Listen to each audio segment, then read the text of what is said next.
Officer था। मूल रूप से मध्य प्रदेश के रहने वाले सौरभ की पोस्टिंग राजस्थान में थी। घर से ज्यादा दिन दूर रहने के कारण सौरभ बोर हो जाता था। यार दीपक, जिंदगी बड़ी बोरिंग हो गई है। घर से दूर इस रेगिस्तान में पड़े रहना बड़ा ही अकेलापन महसूस होता है। अगर ऐसा है तो कोई लड़की ढूंढ ले। यार ढूंढ तो रहा हूँ, पर कोई अच्छी लड़की मिल नहीं रही। एक दिन सौरभ के मोबाइल पर एक लड़की का मैसेज आया। हाय, मेरा नाम सोफिया है। मैं पाकिस्तान के हैदराबाद में रहती हूँ। तुम्हें मेरा नंबर कैसे मिला? मैंने तुम्हारा नंबर फेसबुक से लिया है। मैं राजस्थान घूमना चाहती हूँ। क्या तुम मुझे घुमा सकते हो? सौरभ ने सोफिया की प्रोफाइल पर उसके फोटोज देखे तो उसे सोफिया पसंद आ गई। सौरभ ने सोफिया से फोन पर बात की। राजस्थान आ जाओ, मैं तुम्हें राजस्थान घुमा दूंगा। पूरा राजस्थान मेरा देखा हुआ है। सोफिया राजस्थान आ गई। सौरभ और सोफिया दिन भर बातें करते रहे। तुम पाकिस्तान में क्या काम करती हो? मैं वहाँ हॉस्पिटल में नर्स हूँ। रात में सौरभ और सोफिया कई होटलों में गए, लेकिन किसी भी होटल ने उन्हें रूम नहीं दिया क्योंकि वो शादीशुदा नहीं थे। अब तो एक ही तरीका बचा है कि हम दोनों अलग अलग कमरा ले लें। नहीं, मुझे तो तुम्हारे साथ ही ठहरना है। होटल में रूम नहीं मिलता तो हम कहीं और ठहर जाते हैं। तभी उन्हें खंडहर दिखाई दिया। उन दोनों ने वही रात बिताने का फैसला किया। सोफिया जमीन पर बैठ गई और सौरभ उसकी गोद में सिर रखकर लेट गया। आकाश में बादल छा गए और ठंडी हवा बहने लगी। सौरभ को नींद आ गई। कुछ देर बाद पानी की बौछार से सौरभ की आंख खुली तो उसने देखा कि वो एक भयानक चुड़ैल की गोद में सिर रखकर लेटा हुआ है। सो जा सोना बाबू, सो जा। सौरभ वहां से उठकर भागा। कुछ आगे जाकर उसने देखा कि सोफिया बारिश में नहा रही है। सोफिया, तुम यहाँ हो? हाँ, तुम भी आ जाओ और बारिश में नहा लो। मैंने एक चुड़ैल को देखा। सोफिया जोर से हंसने लगी। तुम पागल हो गए हो। सोफिया ने सौरभ के पास आकर कहा, मैं तुमसे शादी करना चाहती हूँ। सोफिया ने राजस्थान में किराए पर एक रूम ले लिया और कुछ दिनों के लिए वो वहीं रुक गई। सौरभ अक्सर उससे मिलने जाने लगा। एक दिन सोफिया ने सौरभ से पूछा, अपनी जॉब से रिलेटेड कोई भी बात मैं तुमसे शेयर नहीं कर सकता। क्या तुम्हें मेरे ऊपर भरोसा नहीं? नाराज मत हो सोफिया, मैं तुम्हें बताता हूँ। अब सौरभ जब भी सोफिया से मिलने जाता, सोफिया बातों ही बातों में मिलिट्री में क्या चल रहा है इसकी जानकारी हासिल करने की कोशिश करती। एक दिन सौरभ जब सोफिया के रूम पर पहुंचा तो सोफिया ने उसके लिए ड्रिंक बनाई। क्या बात है, आज तो तुम्हें बहुत प्यार आ रहा है। ये बताओ जानू, प्रोजेक्ट बी क्या है? मैं इस बारे में तुम्हें कुछ नहीं बता सकता। डिपार्टमेंट ने सख्त मना किया है कि इस बारे में अपने परिवार से भी डिस्कस नहीं करना है। प्रेमिका परिवार से बढ़कर होती है। तुम समझने की कोशिश करो, मैं कुछ नहीं बता सकता।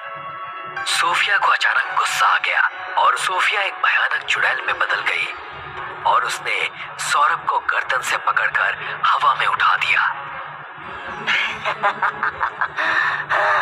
बोल, प्रोजेक्ट बी क्या है, वरना जमीन पर आने से पहले ये तो दम तोड़ देगा।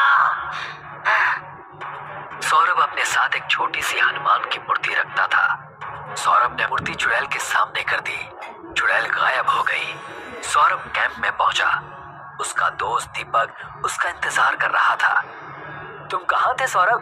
पूरे डिपार्टमेंट में हल्ला मचा हुआ है। क्या हो गया? हमारी सारी इंफॉर्मेशन कोई पाकिस्तान तक पहुंचा रहा है। सौरभ को जोर का धक्का लगा।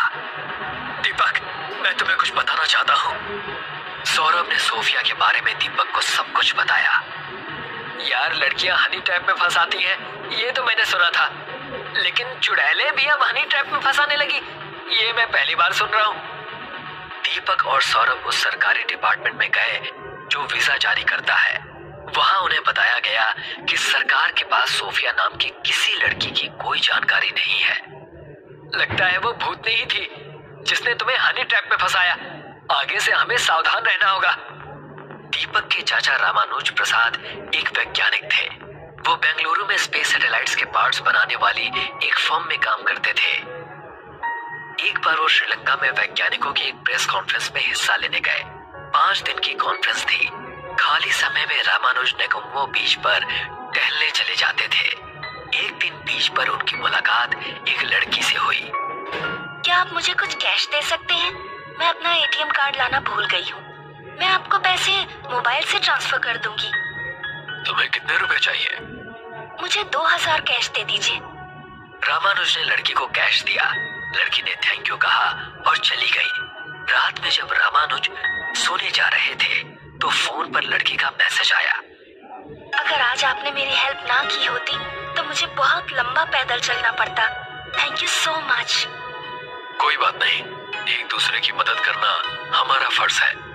रामानुज बातचीत खत्म करना चाह रहे थे, लेकिन लड़की मैसेज करती ही गई। क्या कल आप बीच पर आएंगे?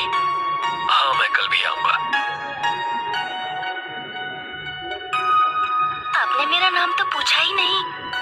तुम्हारा नाम सोफिया है। उस दिन तुमने पैसे ट्रांसफर किए थे तो मैंने नाम देखा था। आप काफी इंटेलिजेंट हैं। खैर, साइंटिस्ट हैं तो इंटेलिजेंट तो होंगे ही। क्या आप मेरे साथ मेरे होटल चलेंगे? मेरी एज तुमसे काफी ज्यादा है। मुझे नहीं लगता हमारे बीच कुछ भी हो सकता है। प्यार में उम्र बाधा नहीं होती।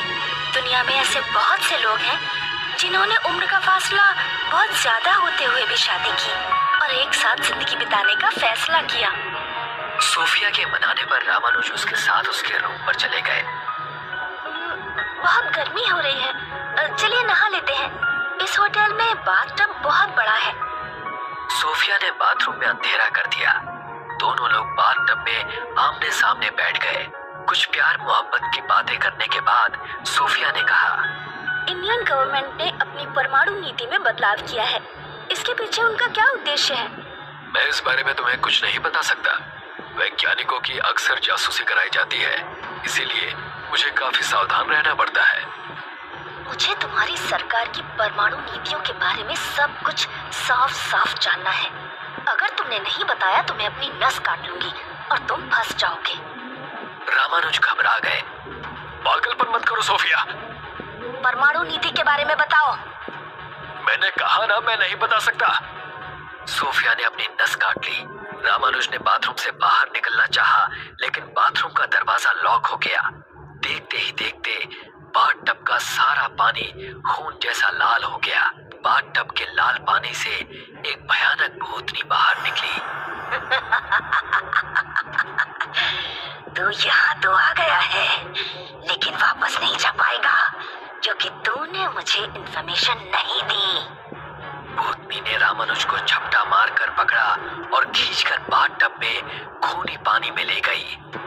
पुलिस रामानुज के पास पहुंची। पुलिस को बाथटब में रामानुज के शरीर के टुकड़े मिले। दिल्ली में राकेश प्रजापति नाम का एक युवा सांसद रहता था। उसने भी ये खबर पढ़ी। राकेश थोड़ा घबराया, क्योंकि उसे लड़कियां बहुत पसंद थी और वो नई नई लड़कियों से दोस्ती करता रहता था। राकेश को रात में घूमना पसंद था। एक रात 2 बजे के आसपास वो अपनी कार से शिवा रोड से गुजर रहा था कि तभी एक लड़की ने उनसे लिफ्ट मांगी। राकेश का मनचला मन लड़की की खूबसूरती पर फिदा हो गया। आपको कहाँ जाना है? क्या आप मुझे हौज खास तक छोड़ देंगे? हाँ, क्यों नहीं, बैठो। आपका नाम क्या है? मेरा नाम सोफिया है। मैं मैक्स हॉस्पिटल में नर्स हूँ। राकेश को न्यूज़पेपर की खबर याद आई। उसके पसीने छूटने लगे। उसके बराबर में एक सुंदर लड़की बैठी थी, लेकिन फ्रंट मिरर में उसे दिख रहा था कि उसके बगल में चुड़ैल बैठी हुई है। ये मेरा नंबर है। मैं अक्सर कनॉट प्लेस जाती हूँ। अगर आप मुझसे मिलना चाहें तो फोन कीजिएगा। राकेश ने लड़की को हौज खास तक छोड़ा और सीधे पुलिस स्टेशन पहुंचकर इंस्पेक्टर रवि को सारी बात बता दी। ये मामला भूतिया ट्रैप का है, हमें किसी तांत्रिक की मदद लेनी चाहिए। इंस्पेक्टर अपनी जान पहचान के एक तांत्रिक को बुलाकर लाया।